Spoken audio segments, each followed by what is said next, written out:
አብዛኛው ሰው በአማካይ በቀን ከ20 እስከ 25 ጊዜ ስልኩን ይነካካል፣ ፓተርን ይከፍታል፣ ይዘጋል፣ ተደውሎ ከሆነ መልእክት ካለ ብሎ ቼክ ያደርጋል።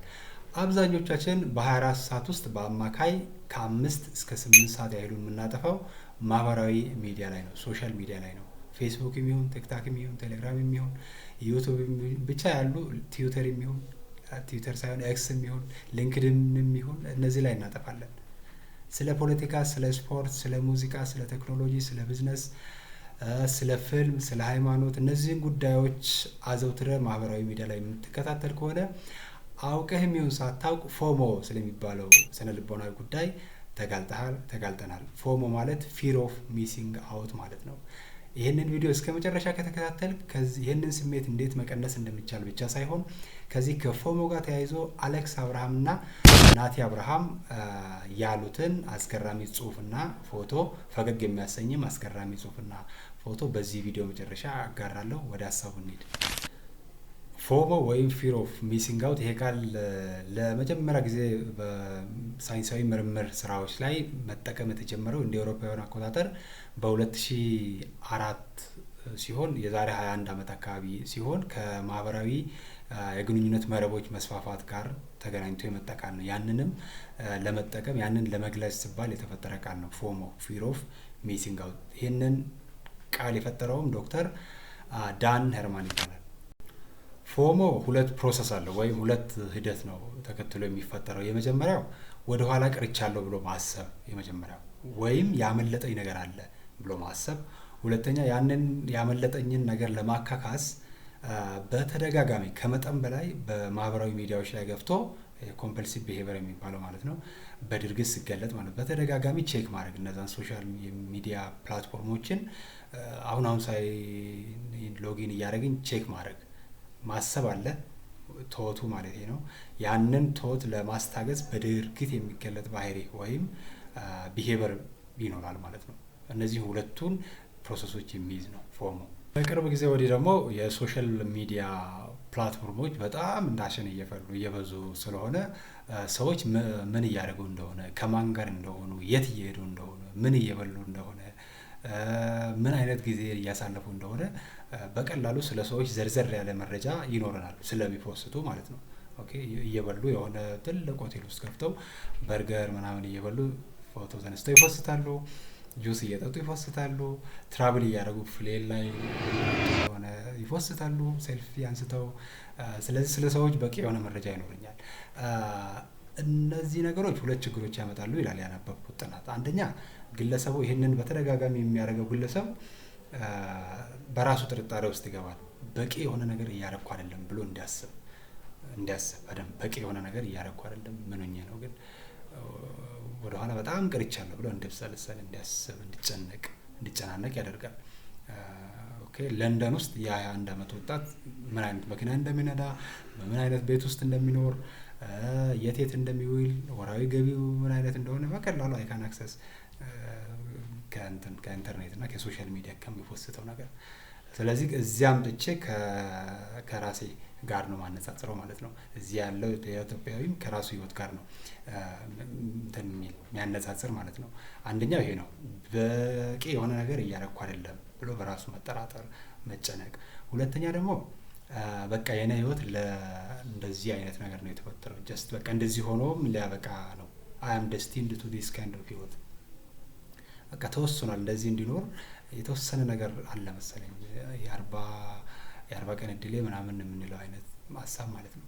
ምንም ባረግ ምንም የሚለወጥ ነገር የለም፣ ስለዚህ ብሎ ዝም ብሎ መብሰልሰል፣ መጨነቅ።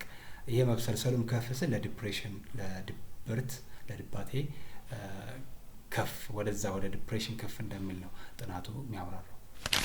እግረ መንገድን ለማንሳት በነገራችን ላይ ማህበራዊ ሚዲያ ላይም ይሁን በአካልም ስትሮንግ የሆነ ጠንካራ የሆነ ማህበራዊ ግንኙነት ያላቸው ሰዎች በደንብ ሶሻል ሚዲያ ላይ ፌስቡክ ላይ ይሁን ቲክታክ ላይ ይሁን ሌሎች ቴሌግራም ላይ ይሁን በደንብ ከሰዎች ጋር የሚጻጻፉ ኮኔክትድ አይነት ፊሊንግ ይሰማኛል ብለው የሚያስቡ ሰዎች፣ በአካልም ከሰዎች ጋር ጠንካራ ቦንድ ሪሌሽንሺፕ ያላቸው ሰዎች ሜሶሊምቢክ ሲስተም እና የዶፓሚነርጂክ ትራክት የሚባሉ የአእምሯችን ክፍሎች አክቲቬትድ ሆነው ተገኝተዋል። እነዚህ ሰዎች ያንን ሪሌሽንሺፕ ስትሮንግ የሆነ ማህበራዊ ግንኙነት በሚያስኬዱበት ጊዜ በአካልም በማህበራዊ ሚዲያ ማለት ነው እነዚህ የጠቀስኳቸው ሜሶሊምቢክ ሲስተም እና ዶፓሚነርጂክ ትራክት የአእምሯችን ክፍል አካባቢዎች አክቲቬትድ ሆነው ተገኝተዋል ወይም ምንድነው ንቁ ሆነው በስራ ላይ በደንብ ተገኝተዋል ማለት ነው።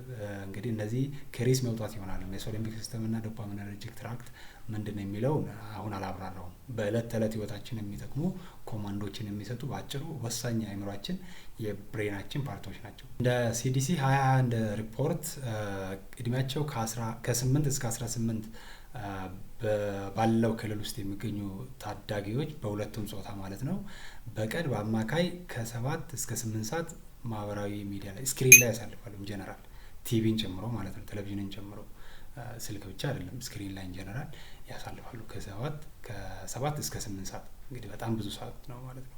በነገራችን ላይ ከፎሞ ጋር ተያይዞ ፎሞ ስንል ወይም ፊር ኦፍ ሚሲንግ አውት ስንል እንደ ሶሻል ሚዲያ ላይ ያለ ነገር ብቻ ወይም ከስክሪን ጋር የተገናኘ ዲጂታል በሆነው ነገር ላይ ብቻ ሳይሆን በእለት ተዕለት እንቅስቃሴያችንም ከሚዲያ ከሶሻል ሚዲያ ከኢንጀነራል ከሚዲያ ውጭም ሊያጋጥም ይችላል። ለምሳሌ ስፖርት ቤት አንድ አትሌት አንድ ስፖርተኛ ጂም ቤት ለምሳሌ ሲሄድ ሌላ ጓደኛውን እዛ ጂም ቤት ቢያገኝ አንተ ቆይ በሳምንት ስንት ቀን ነው የምትመጣው እዚህ ምናምን ብለው ጠይቀው 5 ቀን ነው የምመጣው ብል እሱ 3 ቀን ብቻ እዛ ጂም ቤት የሚሄድ ቢሆን ትንሽ ብቁ ያለመሆን ስሜትና ከሱ ጋር ኮምፒተንት አይደለሁም ከሱ ጋር ተወዳዳሪ አይደለሁም የሚል ሀሳብ ወደ አእምሮው መምጣቱ አይቀርም።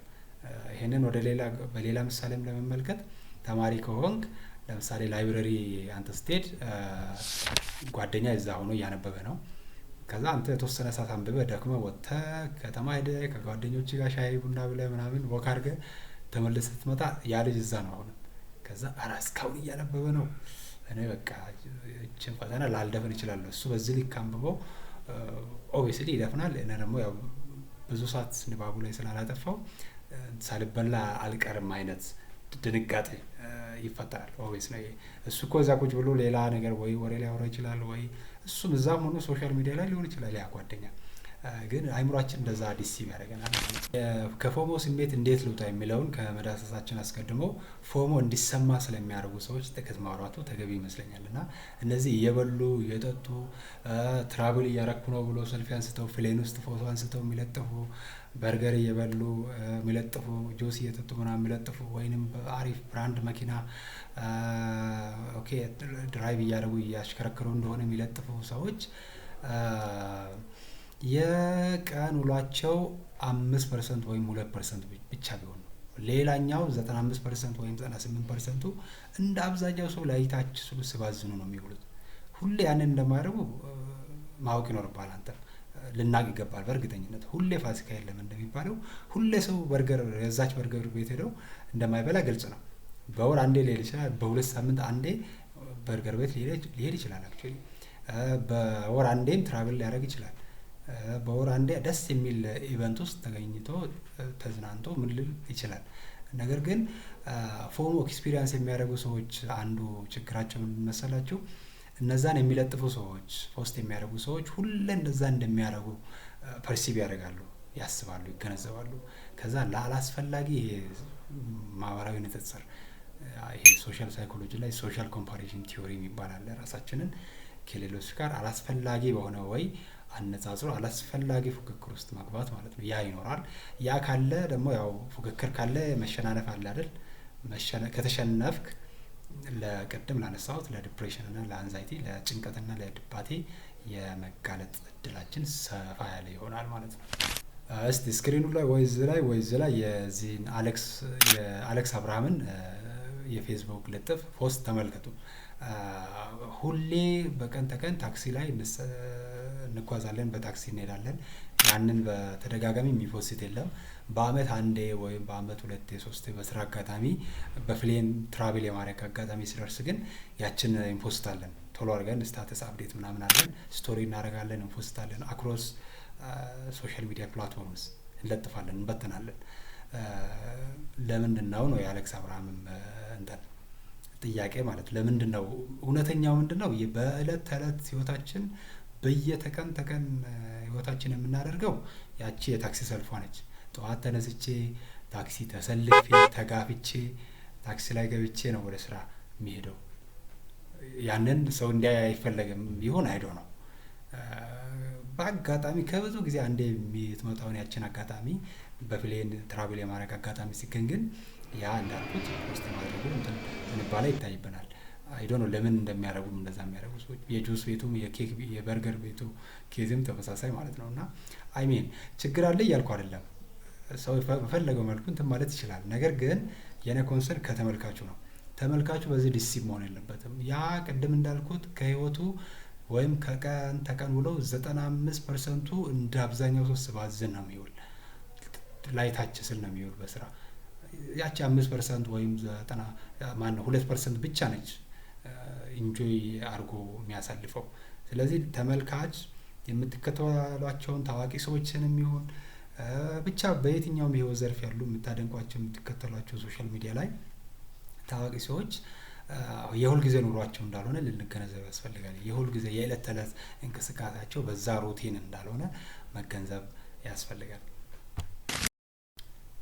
በነገራችን ላይ ይሄ የፒር ኦፍ ሚሲንግ አውት ፊሊንግ በቶሎ መፍትሄ ካልተበጀለት እጅግ ለተወሳሰበ የሜንታል ሄልዝ ችግር ሊዳርግ እንደሚችል፣ ጤናማ ወዳልሆነ ሪሌሽንሺፕ ወደ መመስረት ሊወስድ እንደሚችል፣ ከፍ ስልም በጣም ያስደነገጠኝ ለኒውሮ ዴቨሎፕመንታል ዲስኦርደሮች እንደ ሪስክ ፋክተር ሊሆን እንደሚችል አንብቤያለሁ። በነገራችን ላይ ሪሰርቾች የሚያሳዩት ለዚህ ለፊር ኦፍ ሚሲንግ አውት ስሜት እንደ ዋና መንስኤ ተደርጎ የሚታሰበው ምንድን ነው? በህይወት ደስተኛ ካለመሆኑ ወይም ባለን ነገር ካለመርካት የሚመነጭ ነው። ሰው ባለው ነገር መርካት ሲያቅተው፣ በህይወቱ ደስተኛ ፉልፊልድ የሆነ ላይፍ እየኖርኩ አይደለም ብሎ ሲያስብ ዲስትራክትድ ኢዚሊ ዲስትራክትድ ይሆናል፣ ወይም ኢዚሊ ዲስትራክት ወደሚያደርጉ ነገሮች ይሄዳል። ለምሳሌ አሁን በሪያሊቲው ያለኝ እንትን ከደበረኝ ወይንም እየሰራው ያለሁትም ነገር ምንም ረብ የሌለው ነገር መስሎ ከተሰማኝ ቶሎ ብዬ ሮጬ እጄ ሶሻል ሚዲያ ላይ ገባለሁ፣ ስክሮል አደርጋለሁ። የሰዎችን ደስታ የሚመስል ስሜት፣ ስኬታቸውን፣ ምናቸውን የሚጽፉትን ክፉንም ደጉን ስክሮል ያርቋ ያለው ረስቻለሁ። ከዛ ያበቃላል። መቼስ ዘግተን ወይ ካርድ ዘግቶብን ወይ ዋይፋይ ካለበት ዞር ስንል ሁለት ችግር ነው የሚያጋጥመው። የመጀመሪያው አዲስ እንትን ይዘን ነው የምንመጣው። አዲስ የስነ ልቦና ችግር ፎሞ የተባለ አዲስ የስነ ልቦና ችግር ይዘን እንመጣለን። ሁለተኛ ቅድም ትተነው የሄድነው ህይወት እኮ ይጠብቀናል አይደል? ራሱ ይጠብቀናል። እንግዲህ ሁለት ችግር ተከሰተ ማለት ነው። ስለዚህ ሸሽተን የሄድነው እውነተኛው ህይወት የማንወደው ህይወት ተመልሶ ይጠብቀናል ማለት ነው። ቀለል አድርገን እንዴት ከፎሞ ከፊር ኦፍ ሚሲንግ አውት ስሜት ልውጣ በሚለው ጉዳይ 3 አሁን የወጡ የስነ ልቦና ሳይንስ ምርምሮች የሚጠቁሙትን 3 ሪኮመንዴሽኖችን ቀጥሎ እንመልከት። ከፊር ኦፍ ሚሲንግ አውት ስሜት እንዴት ልውጣ ለሚለው የመጀመሪያው ጥናቶች የሚያሳዩት እይታችንን ማስተካከል ነው። እንግዲህ ሶሻል ሚዲያ ላይ ከፍተን ስንገባ በብዙ ሺህ የሚቆጠር ቪዲዮ፣ ፎቶ፣ ጽሁፍ ለማንበብ እንገደዳለን።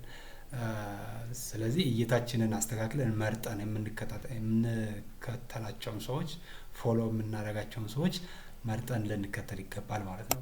ስለ ስራና ራስን ስለ ማሻሻል የሚፖስቱ የሚጽፉ ቪዲዮ የሚሰሩ ሰዎችን ካንተ የህይወት አላማ ጋር የሚገናኝ አይነት ከሆነ እነሱን መከተል። ሌላ ይሄ ዝም ብሎ እንዲህ የሚባል ቦታ ሄጃለሁ፣ እንዲህ የሚባል ትራቭል አድርጌያለሁ፣ እንዲህ የሚባል ከተማ ውስጥ በርገር ቤት እንትን ብያለሁ፣ እንዲህ የሚባል ቦታ እንዲህ ተዝናንተናል አይነት ፖስቶች ምንም አይጠቅሙም። አላማዬ እንትን ነው ካልክ፣ ራስን ማሻሻል ነው ካልክ ማለት ነው ከህይወት አላማዬ ጋር የህይወት አላማ ያ ከሆነ እነዚህ ምንም ረብ አይሰጡም፣ ምንም አይጠቅሙም። አንዳንዶች ደግሞ የሚፖስቱት ነገር ለምሳሌ የጥረታቸውን አያሳዩም፣ ያለፉበትን ውጣ ውረድ ምናምን አያሳዩም። ለምሳሌ ቅድም ያነሳሁት አለ መኪና በ21 ዓመት የሚያሽከረክር ሰው የራሱ የሆነ መኪና ያለው ወጣት የ21 ዓመት ወጣት በተደጋጋሚ ስለዛ ሶሻል ሚዲያ ላይ ቢፖስት ችግር አለው እያልኩ አይደለም፣ የለውም ምንም። ነገር ግን በዛ ብራግ ከማድረግ ሰዎች ላይ ያመጣበትን መንገድ ቢያሳይ። ሌላም አለ የ20 ዓመት ወጣት አለ፣ የ18 ዓመት ወጣት አለ፣ ከዛ ያለፍን እኛም አለን። እንዴት መኪናውን ማምጣት እንደምንችል፣ እንዴት መግዛት እንደምንችል ከህይወቱ ያስተምረናል። የመጣበትን ነው። ይሄ ምንድነው ችግሩ አሁን መሰላችሁ? ቲፕ ኦፍ አይስበርግ የሚባለው የዚህ እንዴት ላስረዳው? ቲፕ ኦፍ አይስበርግ ብቻ ትንሿ ፓርት ብቻ ነች።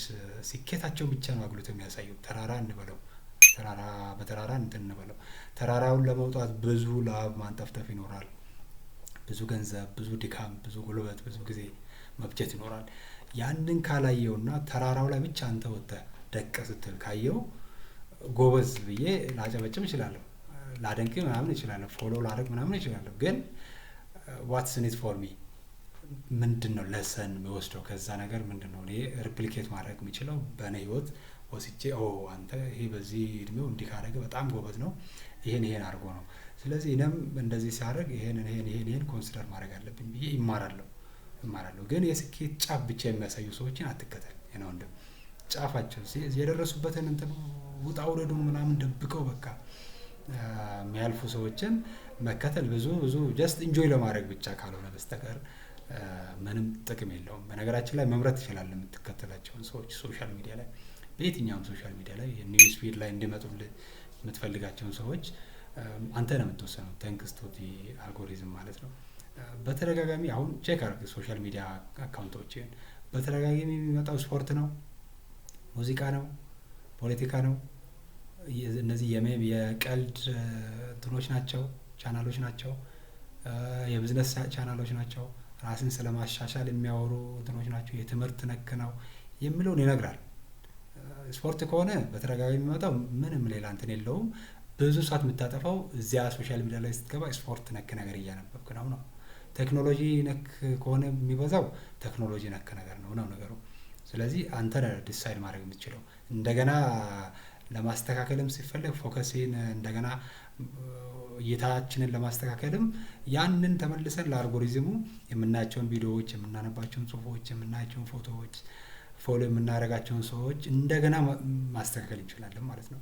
ከዛ እንግዲህ ወደ ራሳችን አመጣ ነው ማለት ነው። ወደ ምንፈልገው የህይወት እንትን የሚወስዱ ሰዎችን ብቻ እና ከህይወታቸው መማር የምንችልባቸው አይነት ሰዎች ብቻ የመከተል እድል ይኖራል፣ ፎከስ ስናደርግ ማለት ነው። ሁለተኛ በተቻለ መጠን ሰዓት መቀነስ ማለት ነው። ብዙ ጊዜ ማህበራዊ ሰዓት ማሳለፍ ነው ዋና ምክንያቱ ለፊር ኦፍ ሚሲንግ አውት፣ የፎሞ ስሜት እንዲሰማን የሚያደርገው ማለት ነው። እና ከቻልክ ለተወሰኑ ሳምንታት፣ ለተወሰኑ ወራት ሙሉ በሙሉ ሁሉንም ማህበራዊ ሚዲያዎች ዘጋግተህ መጥፋት እና በራስህ ስራ ላይ ማተኮር። በቃ በራስህ ስራ አተኩረህ ተመልሰህ ስትመጣ አትሊስት የሆነ ነገር አለ እንትን ያልኩ እየሰራ ያለው ነገር። ግን በማይጠቅመው ረብ በሌለው ነገር ላይ እንትን ማለቱ ለፎሞ የማጋለጥ እድሉ ሰፊ ስለሆነ ሰዓት መቀነስ፣ ለብዙ ወራት ወይም ሳምንታት መጥፋቱ በጣም ከከበደ ደግሞ ሰዓት መቀነስ። ለምሳሌ 2 ሰዓት ብቻ በቀን ቼክ አደርጋለሁ። አብሬጁን ቅድም አይተናል አይደል? ከ5 ሰዓት እስከ 8 ሰዓት ነው አንድ ሰው የሚያጠፋው ብለናል። በጣም ብዙ ሰዓት ነው። ስለዚህ 2 ሰዓት ብቻ ገና እየጀመር ከሆነ ችግር የለውም። 2 ሰዓት ብቻ አጠፋለሁ። ከዛ ውጭ ሶሻል ሚዲያ ላይ በ24 ሰዓት ውስጥ አልገባም። ወይም 40 ደቂቃ ብቻ 30 ደቂቃ ብቻ ብለን መጀመር። በእነዚህ በ30 ደቂቃውም ቴሌግራሙ ላይ፣ ኤክሱ ላይ፣ ቲክታኩ ላይ፣ ዩቱቡ ላይ፣ ፌስቡኩ ላይ፣ ኢንስታግራሙ ላይ ሁሉ ላይ ገብቶ ቼክ ማድረግ ሳይሆን ኢሜይል ሁሉ ቼክ ማድረግ ሳይሆን የተወሰኑትን ብቻ ሁለቱ ላይ ብቻ ለ30 ደቂቃ ወይም ማክሲመም ለ1 ሰዓት ገብቶ ቼክ ማድረግ። ሌላ አንዳንድ ቱሎች እንትን ማድረግ መጠቀም ይጠቅመናል። አንዳንድ ስማርት ስልኮች የትኛው ማህበራዊ ሚዲያ ላይ ምን ያህል ሰዓት እንዳሳለፍን ይጠቁማሉ አይደል? ሴቲንጋቸው ላይ ገብታችሁ እስቲ ቼክ አድርጉ። ሴቲንጋቸው ላይ እያንዳንዱ አፕ ላይ ምን አይነት ሰዓት እያጠፋ እንደሆነ እንዳጠፋ ይነግሩሃል። ስለዚህ ያም ትልቅ እንትን ይኖርሃል ማለት ነው። ፌስቡክ ላይ ወይም ቲክታክ ላይ ገብቼ ከ1 ሰዓት በላይ ከቆየው ብለህ አላርም ሴት ማድረግ ትችላለህ። ንገረኝ፣ ከ1 ሰዓት በላይ ሲቆይ 1 ሰዓት ሲሞላ ንገረኝ። ከዛ ትጠቀማለህ ያህል ሀሳብ 1 ሰዓት ሲሆን ያው አላርም ያደርግሃል፣ ወጥተህ ወደ ስራ ትሄዳለህ ማለት። እንደዚህ ማድረግ ይቻላል። ሴቲንጎችን በደንብ መጠቀም፣ እነዚህ ማድረግ ይቻላል። ሶስተኛው ከፎሞ ፊሊንግ ለመውጣት የመጨረሻው መፍትሄ ምንድን ነው? ሶሻል ሚዲያ ላይ የሚለጥፉ ሰዎች ከኔ 1 ስቴፕ ከፍ ያለ ህይወት ያላቸው ናቸው፣ የተሻሉ ሰዎች ናቸው፣ ከነሱ ሞዴል ማድረገው ነገር አለ ብለህ የምታስባቸውን ሰዎች በአካል አግኛቸው ከቻልክ። በአካል ማግኘት ካልቻልክ ጻፍላቸው። እዛው ሶሻል ሚዲያ ላይ አይደል ያለው፣ ጻፍላቸው፣ ኢሜይል ላክላቸው፣ ዲኤም አድርግላቸው፣ ይመልሱላል። በእውነት ይመልሱላል። ቀጠሮ አስይዘህ በስልክም ማውራት ትችላለህ፣ በጽሁፍም ማውራት ትችላለህ እንደ ፍላጎትህ። ቅርብ ከሆነ ደግሞ እዚሁ ሀገር ውስጥ ያሉ ከሆነና አንተ ያለበት አካባቢ ብዙም የማይርቁ አይነት ከሆነ በአካል ሄደህ አግኛቸው። ዩ ሃቭ ኖ አይዲያ ምን አይነት እንትን ተጽዕኖ እንደሚኖረው በአካል ስትገናኝ ማለት ነው። በጣም በጣም በብዙ ልክ 30 ደቂቃ 1 ሰዓት ከነሱ ጋር ብታሳልፍ ፋሲብሊ ዝም ብለህ የእነሱን ኮንተንት ሶሻል ሚዲያ ላይ ኮንሱም በማድረግ ፋንታ 30-40 ደቂቃ ከእነሱ ጋር ቁጭ ብለህ ብታሳልፍ በብዙ በብዙ በብዙ ታተርፋለህ። በብዙ ይጠቅማል። ከዚህ ከፎሞ ፊሊንግም ለመውጣት ደግሞ ያው ፕላን ወደምታደርገው የህይወት መስመርም በተደገፈ በተግባር በተደገፈ መረጃ ኦልሬዲ የደረሰው ሰው ባሳየው መንገድ እየተመራ ለመሄድ ያመቻል ማለት ነው። አይ እኔ ኤክስፒሪየንስ ያረኩ ያለሁት የፎሞ ፊሊንግ ወይም የፊር ኦፍ ሚሲንግ አውት ፊሊንግ አሁን አንተ ከሰጣቸው ከነዚህ ከ3 መፍትሄዎች ከፍ ያለ ነው ካልከኝ ደግሞ የመድኃኒትም የሳይኮቴራፒም ህክምና ስላለው በጣም ከፍ ያለ ሲበር ከሆነ ማለት ነው። በጣም ከፍ ያለ ከሆነ በጠቀስኳቸው መፍትሄዎች የሚመለስ ከሆነ አያስፈልግም፣ አለቀ። ግን በጣም በቃ ብዙ ነገሮችን እንትን እያለ ነው። ስራ ሁሉ መስራት አልቻልኩም። ሪሌሽንሺፕ ከባለቤቴ ጋር ተቸገርኩ። ከፍቅረኛ ጋር በዚህ ምክንያት እንትን አልኩ። ስራን በትክክል መስራት አልቻልኩም። መንፈሳዊ ህይወትም ተስተጓጎለብኝ አይነት ከፍ ያለ ሲበር ነው ብለህ ካሰብክ እንዳልኳችሁ ሳይኮቴራፒም የመድኃኒት ህክምናም ስላለው አጠገባችሁ ያሉ ላይሰንስድ የሆኑ የክሊኒካል ሳይኮሎጂስት ወይም በጠቅላላ የአእምሮ ጤና ባለሙያዎችን እንድታማክሩ አበረታታለሁ። ከዚህ ቪዲዮ አንዳች ቁም ነገር አግኝቻለሁ ብለህ ካሰብክ ይህን ቪዲዮ ዘግተህ ከመውጣት በፊት ላይክ ብታደርግ፣ ተመሳሳይ እንደዚህ ያሉ ኮንተንቶች እንዲደርሱ ደግሞ ሳብስክራይብ በማድረግ የደወል ምልክቱን በማብራት ቋሚ ወዳጆች መሆን እንችላለን። ቻው።